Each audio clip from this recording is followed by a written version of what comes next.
استنى شوية بعدين تصوروه. يلا يا سيدي.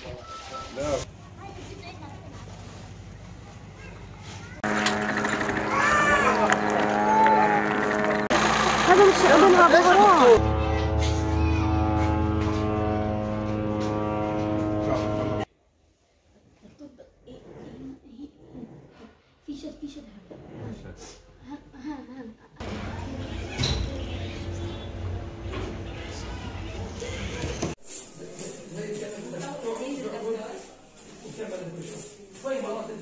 ...7 Ekim'den bu yana yaşanan Gazze dramı hiçbir şey eksilmeden devam ediyor. Bugüne kadar 55 bine yakın insan hayatını kaybetti. 120 bin insan yaralandı. Yaralının 25 bin kadarı ağır yaralı diyebileceğimiz, vücudunun bir kısmını kaybetti, uzuvunu kaybetti. Kafa travması, ciddi amputasyonlar oldu. Kafa travması, toraks travması gibi ağır yaralanmalara maruz kaldı. 1100 sağlık personeli yani bu olaylarda hayatını kaybetti. Gazze şeridinde toplam 38 hastane, 81 sağlık merkezi, 164 sağlık kurumu yıkıldı. Bu yıkılan kurumlardan birisi de bizim merkezlerimiz oldu. Gazze'de biz 2000 yılından beri aslında faaliyetlerimiz devam etmekte ama 2015 yılından itibaren biz orada bir ofis açtık ve ofis üzerinden hizmetlerimize devam ettirdik. Son dönemde artık insani yardımların girişi de engellendi. Dolayısıyla sağlık personelinin de içeri girişi oldukça zor hale sokuldu. Mevcut sağlık çalışanları ile Gazze'deki çalışan birkaç hastane hizmet vermeye devam ediyor. Ama oldukça zor şartlardalar. Hastaların büyük çoğunluğunun aslında tahliye edilmesi gerekiyor. Bunu sağlayabilmek bile çoğu zaman mümkün değil. Yani Gazze'de ameliyat ihtiyacı var ama yapılamadan kalmak durumunda kalıyorlar. 2 tane kanser hastanesi vardı. Birisi Türkiye hastanesi, bizim Türkiye Cumhuriyeti'nin yaptığı hastane. Bir de Avrupa hastanesi. Şu an 2 hastane de çalışamaz durumda, yıkılmış durumda, bombalanmış durumda. Kanser hastaları için de ciddi bir sıkıntı var şu anda. Orada ölüme terk edilmiş durumdalar. Evlerin yıkılmasıyla beraber asbest riski yine gündeme geldi. Solunum yolu hastalıklarında artış gündeme geldi. Yine kanalizasyon sistemlerinin yeterli çalışmaması nedeniyle gastroenterit sindirim sistemi hastalıkları da artış var. Olayın hani siyasi çözümünden ziyade sağlıkla ilgili kısmıyla ilgili şunları söyleyebilirim. Ya bazen hani elektrik sıkıntısından dolayı yeni doğan küvezlerindeki çocuklar yeteri kadar solunum desteği alamıyorlar. Yani bu da bir ölüm sebebi haline geldi.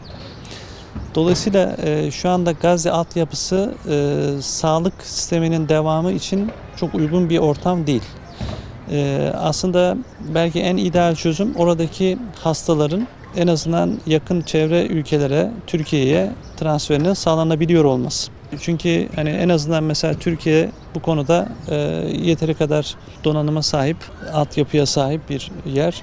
Bu hastalar gerektiği ölçüde en uygun şekilde tedavi edilebilir durumda. Yine çevre ülkelere naklilleri sağlanabilir. Oradaki sağlığın idamesi için de en azından Filistin ve Gazze Sağlık Bakanlığı ile koordineli bir şekilde onların ihtiyaçlarını öğrenip destek sağlanabilir.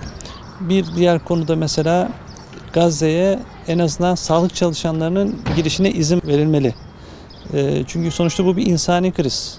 En azından sistemin buna izin veriyor olması lazım. İnsani yardımların Gazze'nin içine girebiliyor olması lazım. Yani bizim de mesela başvurularımız büyük oranda reddediliyor. İçeri giremiyoruz. Buraya getirdiğimiz bir hastamızı tedavi ettik. 17 yaşında bir genç kızımız bombalanmış bir evde ciddi bir travma, kafa travması ve femur kırığı geçirmiş, siyatik sinir ağrısı geçirmiş. Orada çıkamamış bir müddet orada hani Gazze'nin içerisinde yaşamak durumunda kalmış. Fakat Mısır üzerinden biz onu İstanbul'a transfer ettik ve burada gereken müdahalesini, ameliyatını bizzat ben kendim yapmış oldum. Bunun sayısı artırılabilir. Bu bir organizasyon işi, bu bir hani bireysel bir iş değil.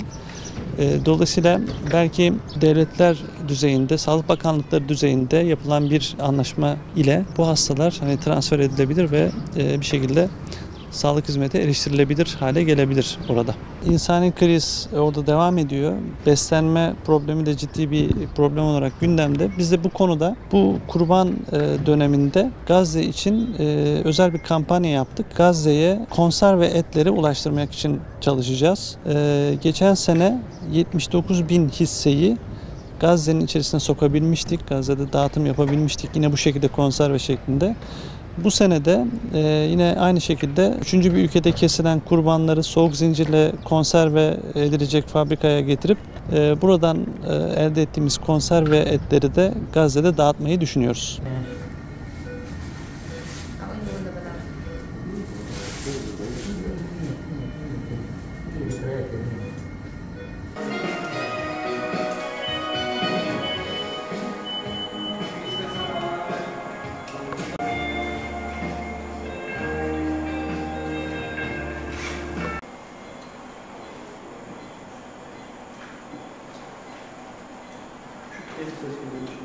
Olabilir.